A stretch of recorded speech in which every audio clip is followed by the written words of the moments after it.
Do you have diarrhea, watery diarrhea? Do you have abdominal pain? Have you used antibiotics recently, or do you have an inflammatory gut condition? It's possible that you have a C. diff or a C. difficile infection.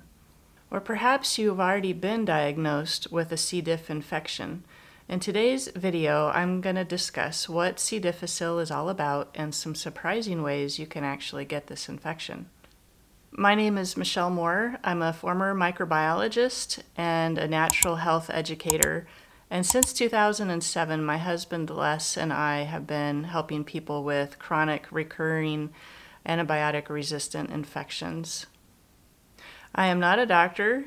This video is educational in nature and should not be taken as medical advice.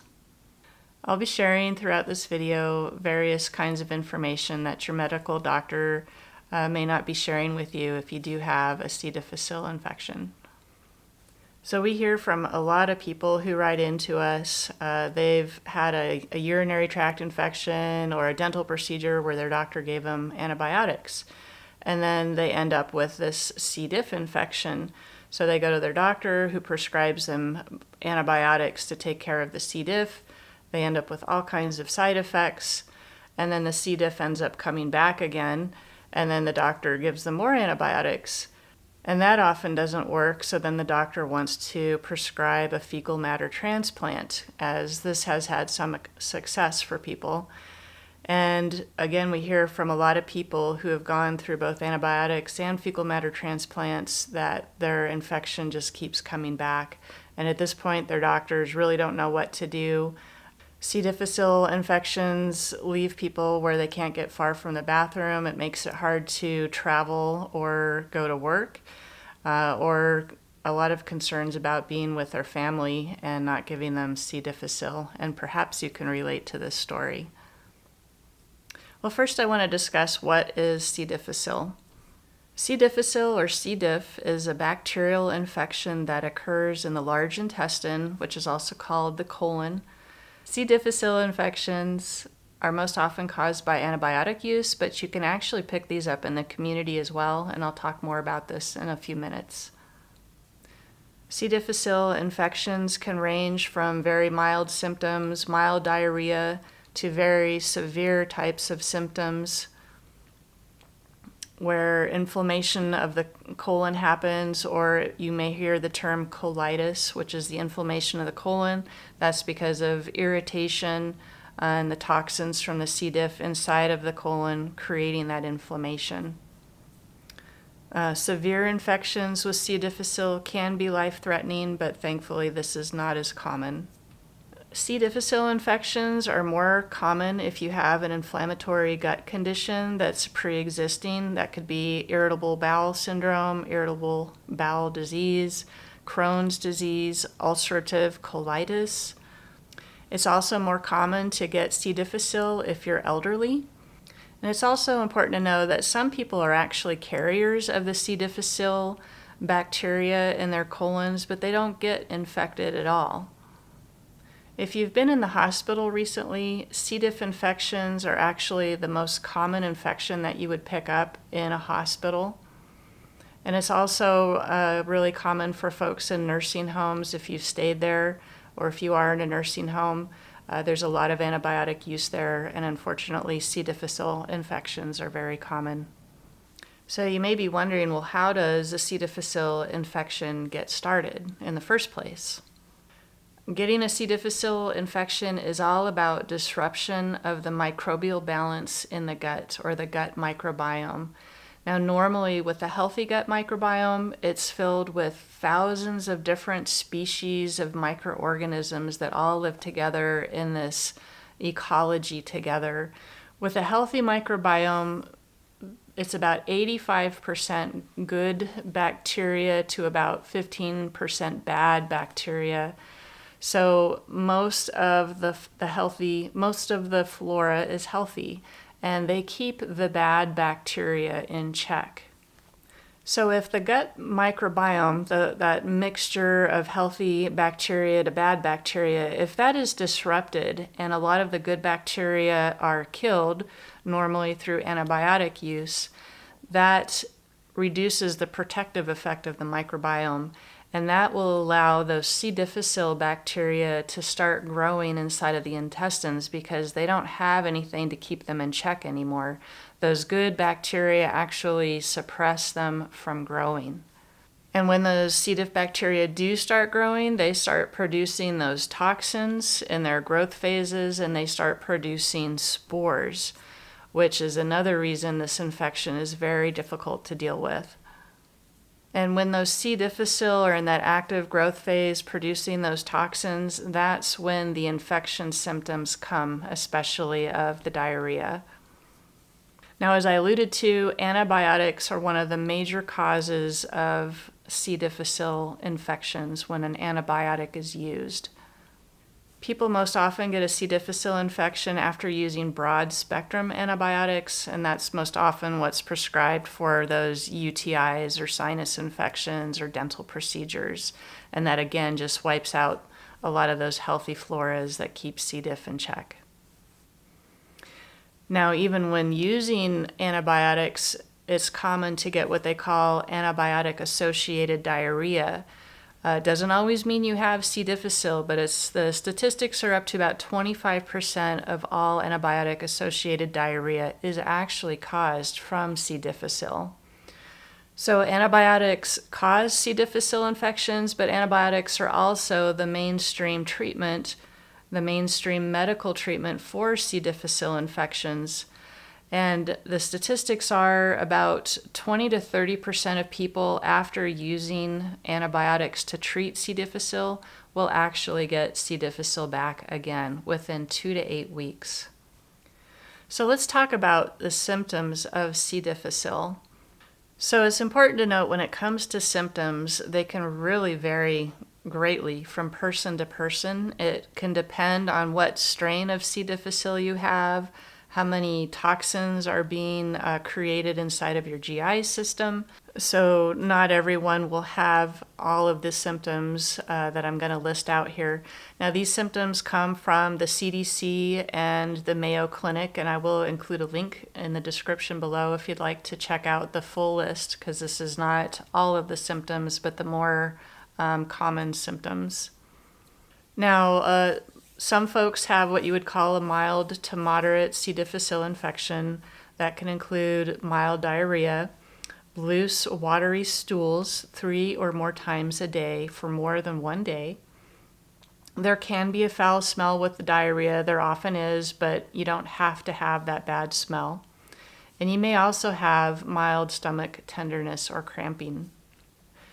It's more common for people who are over 65 years in age to have more severe symptoms, but again, you don't have to be older to have more severe symptoms.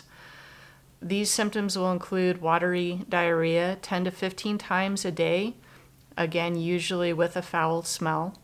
You may also have nausea, abdominal pain, fever, and fatigue. You may have dehydration due to all the diarrhea and losing your water and electrolytes. You may also find dark blood in your stool. Dark would be coming further up in the colon. It will have a dark color. You may also have pus in the stool. And this is because the colon or the large intestine can form patches of raw tissue that can bleed or make pus. There are severe infections that include swollen toxic megacolon, sepsis, which is an infection in your blood, or it can even cause holes in the intestines, but these very severe symptoms are not as common. Now, can you tell just by looking at these symptoms alone if you have C. difficile? No, you cannot. You actually need a combination of checks to determine if you have C. difficile, and you're going to want to have your doctor perform a symptom evaluation, a risk assessment, but importantly, a test to determine if you actually have active C. difficile, and I'll talk about that in a couple more minutes. Now, because there's a chance that C. difficile can cause those more severe types of infections, it's always important when you have C. difficile, an active infection, to be under the care of a medical professional. A GI specialist is even better because they work with these kinds of infections all the time and they know the ins and outs and how to evaluate your symptoms and test results. So let's discuss some factors on why C. difficile can be such a challenging infection to deal with. The first one is spores. This infection, C. difficile, actually has two phases of its life cycle. It has a live cell that lives inside the GI system, but it also forms spores. And these spores have a protective armor around them. They're, to me, like seeds. The spore form of C. difficile is what makes this infection really challenging. It's a tough protective armor that coats the spores, so it's hard to treat. It's very hard to clean with these spores. They're very resistant to cleaning and disinfection. And these spores, these C. difficile spores, can lie dormant inside of the GI system for months or years at a time, just waiting for the right conditions to actually germinate into live C. difficile bacteria that would cause the infection inside the GI system. Now, I liken the C. difficile spores, you can think of them like seeds, like wheat or corn. They produce seeds, and when those seeds are shed into the soil, they can survive over the winter. They can survive the harsh cold conditions. They can survive the heat of the sun. They can survive drought conditions. But those seeds, when the conditions are right, say the spring rains come and the soil is moistened, then those seeds will germinate into a plant and start growing. And just like those plant seeds, C. difficile spores wait for the perfect timing, the perfect conditions to start germinating into an active infection. C. difficile spores, because they're so hardy, can pretty much be found everywhere. After somebody's C. difficile infection has resolved, they've been found on people's skin weeks after the infection is over. C. difficile spores can be found on surfaces in the home, in the community. They're in hospitals. That's why it's so easy to pick them up in hospital stays. And the spores are why it's so easy that people have recurring C. difficile infections, that they just tend to get it over and over. It's because those spores will persist inside the GI system and germinate again, causing another infection. And again, for this reason of being so protected and so dormant and hardy, they can exist on surfaces. It makes it easy for them to be contagious and be picked up by other people.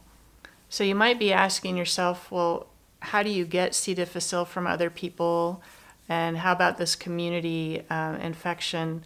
Well, C. difficile is a communicable disease, so you can pick it up from person to person, and community cases are rising, meaning people who weren't in hospitals or who weren't given antibiotics.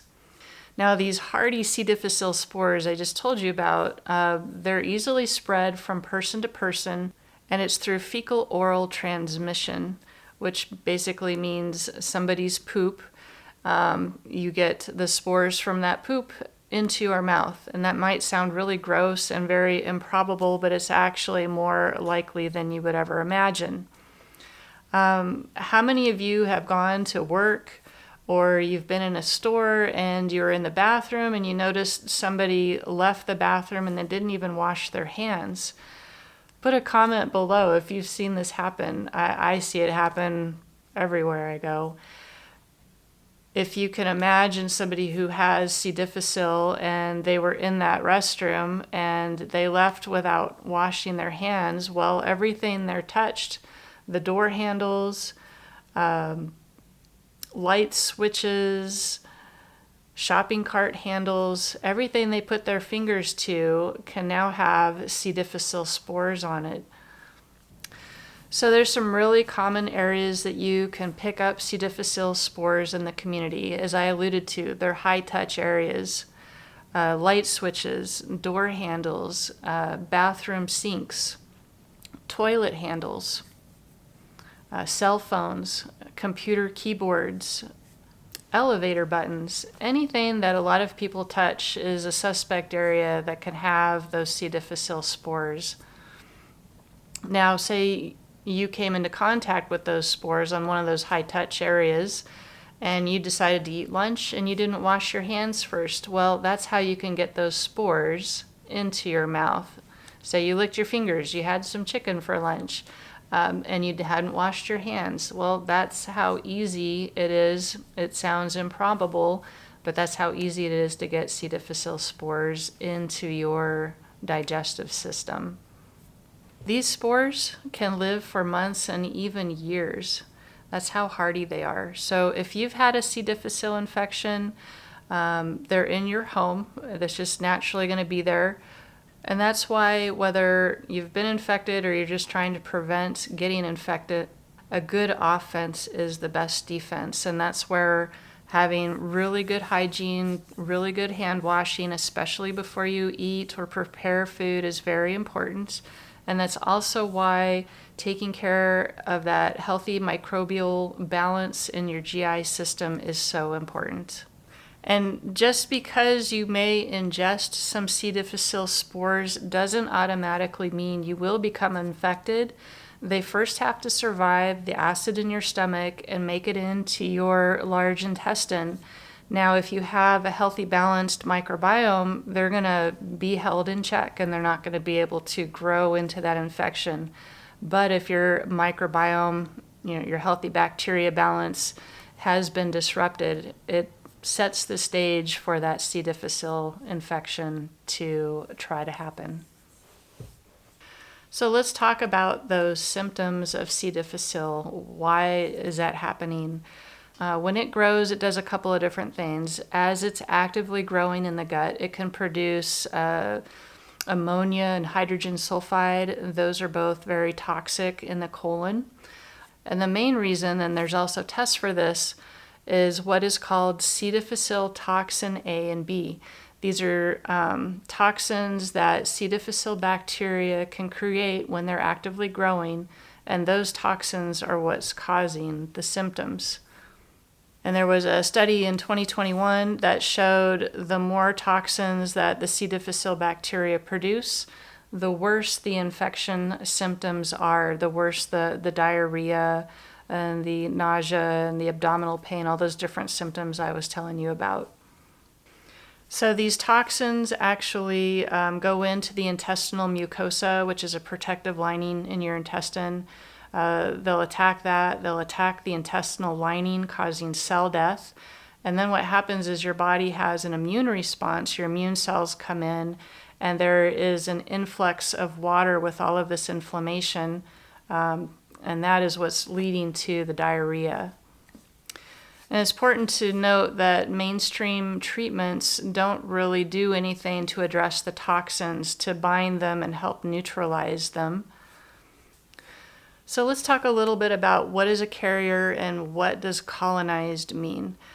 Well, some people can actually have C. difficile at low amounts. They can have the spores in their GI system. They can shed them and not even be aware of it. They don't have active infection symptoms. There's about 10% of the population, up to about 10%, that are carriers. It's a normal part of their GI system. They will have spores, they will shed them, but they don't have an infection.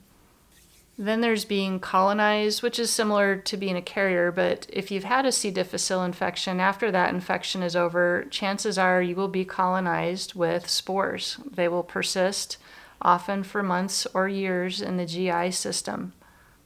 So you may be shedding spores for a very long time. And it's important after you've had a C. difficile infection that you be very careful with using antibiotics, because again, it all comes back to that disruption. Those spores are present in the GI system. A gut disruption can cause that infection to start happening again. So diagnosing C. difficile can be a little bit tricky. Ideally, your doctor will look at 3 things when they're diagnosing if you actually are infected. First is your toxin test result. Your risk factors is number 2, and 3 are your symptoms. First, I want to talk about testing. There's various kinds of tests you can get for C. diff. There's PCR tests or EIA tests. PCR looks for the presence of spores, and the EIA test looks for the presence of toxins. Now, it's important that when you get tested, you're looking for the active infection. You want that toxin A and B test. That's the EIA test, toxin A and B. That test looks for the presence of toxins, which shows you have an active infection. The C. difficile are growing. The PCR tests just look for spores. You might just be colonized or a carrier.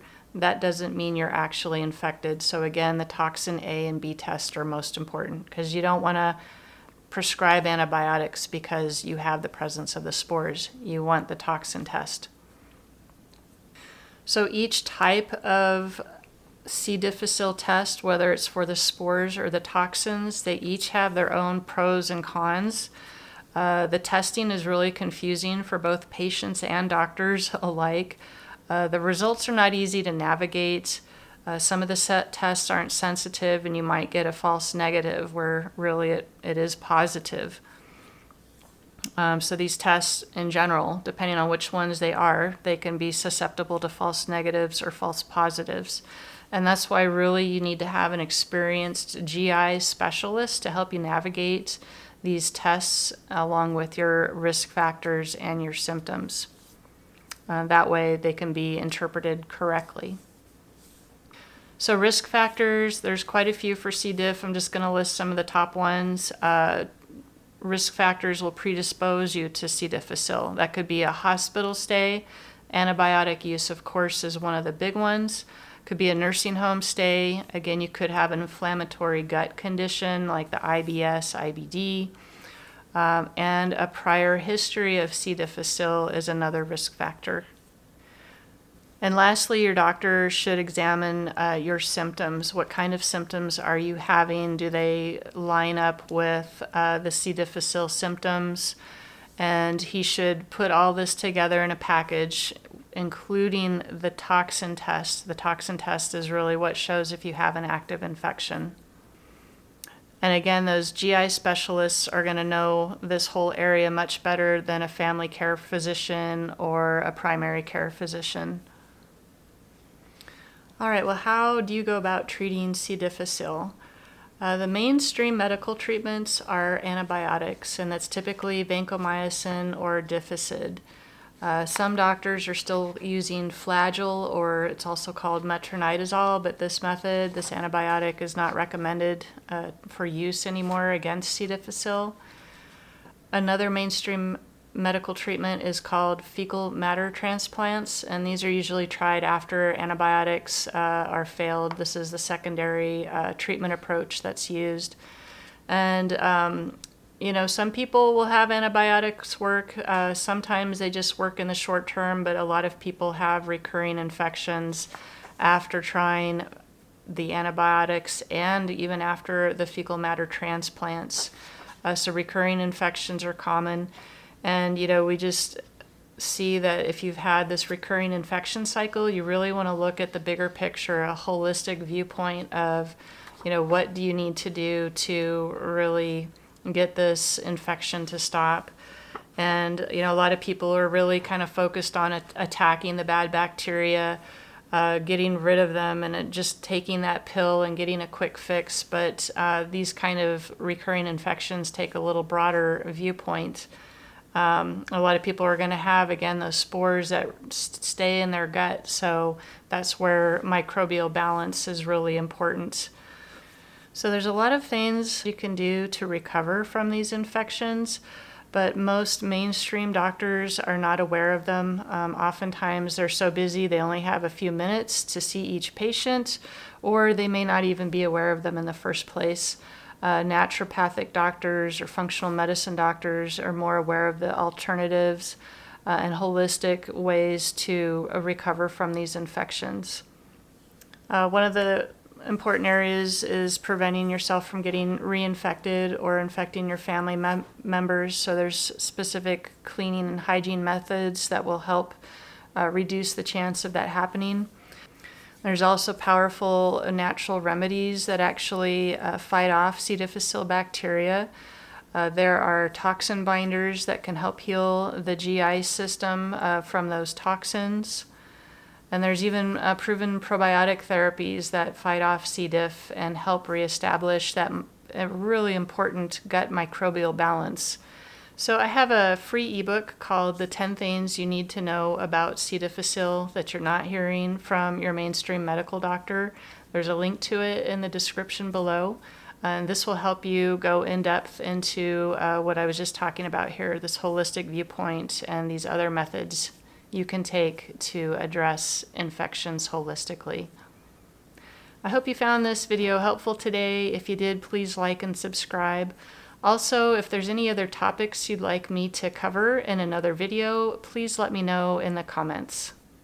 Thanks so much for watching.